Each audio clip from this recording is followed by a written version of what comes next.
Hey, what's up guys? Welcome back to IndieAmplify. Today we are going to teach you how to make a trippy red X Iann Dior type beat. We're going to go for like a punk rock vibe, kind of mixed with trap. We're just going to go ahead and jump into that.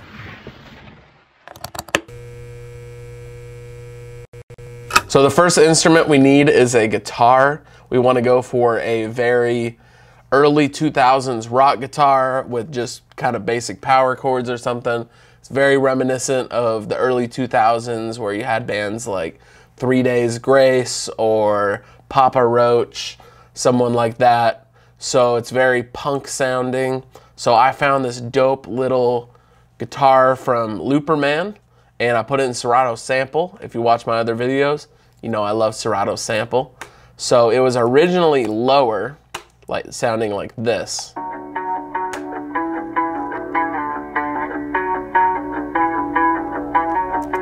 That sounded a little too kind of like emotional for me. I was trying to go for more of like a party vibe, more pop. If you listen to like Iann Dior, any of the other artists in that lane, they're usually a little higher sounding. So I went ahead and pitched it up 3 semitones, which took it to F major, so then it sounded like this.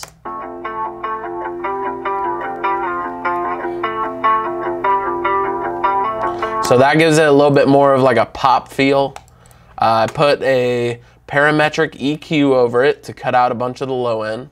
So that's gonna make it so when I bring in the kicks and 808s, they're gonna thump really hard in the mix because they're not fighting the guitar for the low end. And I put a little bit of fruity reverb too on there. And then I put this plugin called Filter Freak. And I put this, so basically what this does is it's filtering the sound and it's going in and out. So it's making it sound like the guitar is moving around a little bit, but I put it very dry so there's not much of it in the mix. And that's just giving it a tiny bit of ear candy, a little bit of switch ups because the guitar is very repetitive. So then after the guitar, I put a clap in there. I put a snare in there. So I just put a basic kind of trap snare.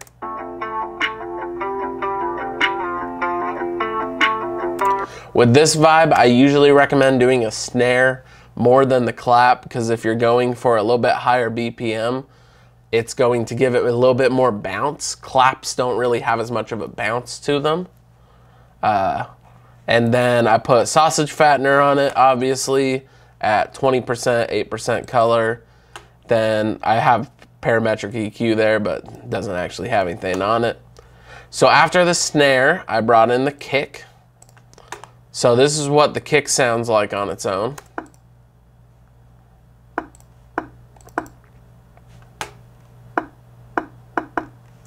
So the kick is very, very heavy. I do that with most beats. I use, honestly, between like 20 kicks for almost every beat, just because I like a specific sound for my kicks. And then I put the fatness with sausage fattener at 17% and 8% color. Just makes it stick out in the mix really well. Then I did a hi-hat. I went for a very trap sounding hi-hat. That's very much what they do with the sound of Trippy Red Iann Dior. And they do very pop sounding, like punk, but then with trap drums.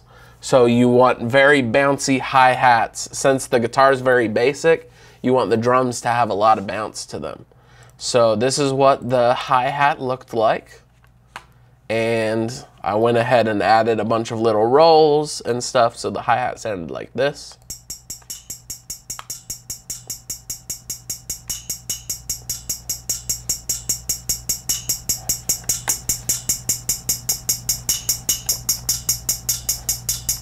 So as you can tell, there's a lot of little chops. I don't like to go overboard with the slicing. Like I don't like to have, like if I did something like this and I made it way too many steps, like that's just way too aggressive on the ear. I like to do little bits of chopping so that it sounds more bouncy. And then with the hi-hat in there, kick and snare, it sounded like this.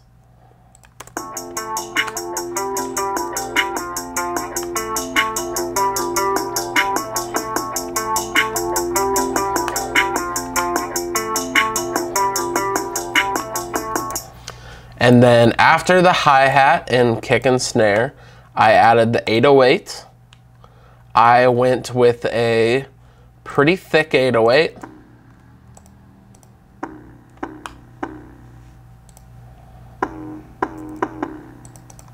Once again, I put sausage fattener on it. Usually this type of vibe, you want to go a pretty basic 808, but you want it to hit really hard. So it's got to sound really good when it's coming through some speakers. So this is the pattern I went for. I like to keep, when I'm doing this kind of vibe, I like to keep the pattern very basic. I like to only do 1 or maybe 2 different notes just to give it a little variety, but not too much.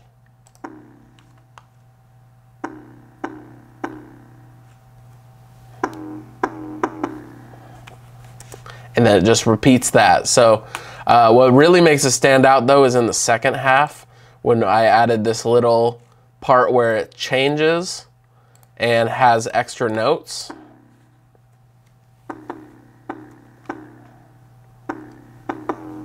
So those little differences make a lot of difference when you're listening to the song.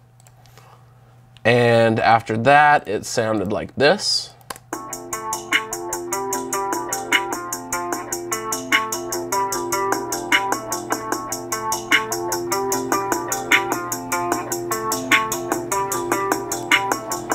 So you can tell in the second half how the difference in the 808 adds just a little bit more bounce to it. So after that, we had the open hi-hats come in. I like to put a little bit, when I'm doing like this kind of more upbeat, I like to do a little bit different patterns with the open hi-hats and make them a little unpredictable.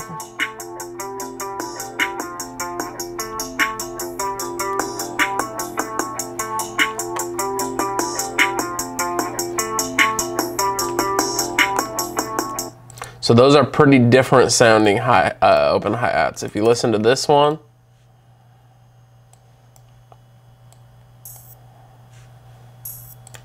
so what was smart about this was doing to where it does the first one and then there's some space, and then the switching between the second hi-hat back to the first one and then back to the second one really catches you off guard when you're listening, because a lot of producers will just put one open hi-hat and they'll have it at the same point through the whole beat.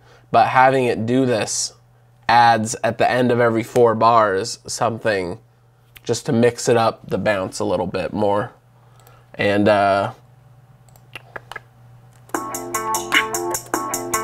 then I have a spot there for a perk, but I didn't use a perk there. Then we added Then we had the last part was second to last part, was this little percussion down at the bottom. So I put 2 different little rims.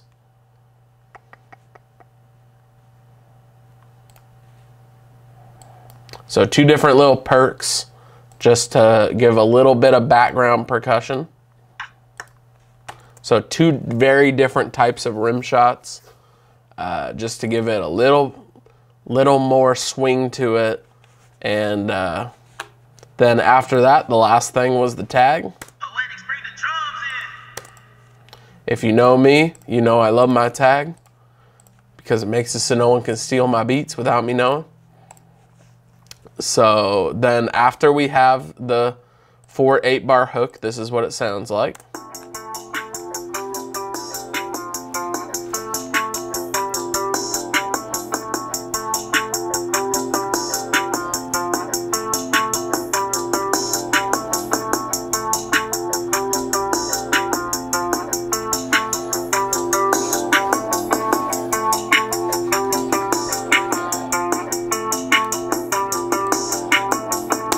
Okay, so the first thing I did to make the verse stand out was I completely took out the snare. I just had the kick, hi-hat, 808, open hi-hats. And I even took out the other percussion, the little rim shots, just so it really catches you off guard when the snare comes out.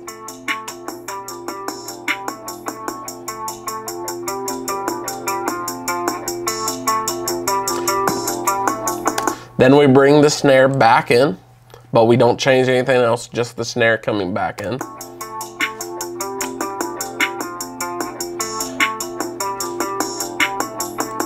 You'll also recognize I switched up the open hi-hat patterns down at the bottom.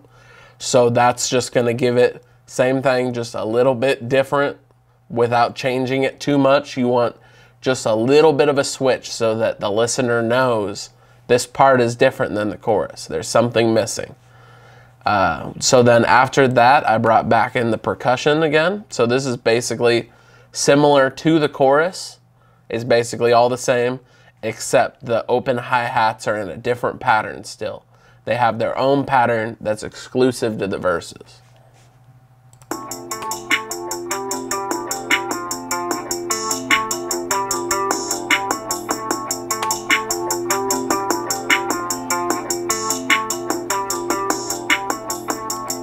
Okay, so now what we're doing right here is it's the last 4 bars before we get back to the chorus. So we want to build up the beat into the chorus.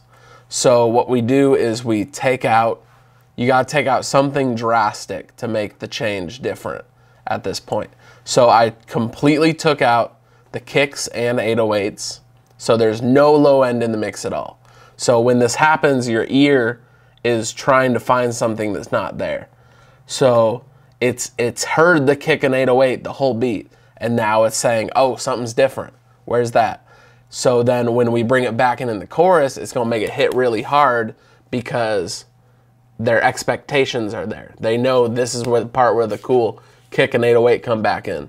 And then right before the chorus, we drop everything for 2 bars. And that's gonna make it really stand out to win, because that's usually the part where the artist says something really intense right before the chorus. So they hit some line that's like ba-da-da-da-ba-da-da. Right when the chorus comes in, it makes that part stand out a lot.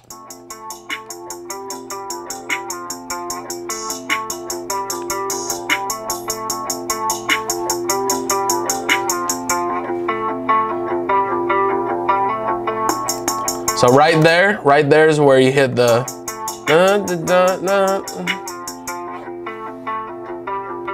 I don't wanna You're gonna have that artist doing the really hooky, catchy part that's gonna make everyone come back. And the fact that I already put that drop in makes it so an artist is way more likely to write to it, because they know when the catchy part's gonna be when they're listening to the beat. It's not just an 8-bar loop. Thank you guys so much for watching this video. Please make sure to like and subscribe, and follow IndieAmplify on Instagram. Follow myself on Instagram. You can find me at Prod by Poetics. I should be tagged below. We will see you in the next video.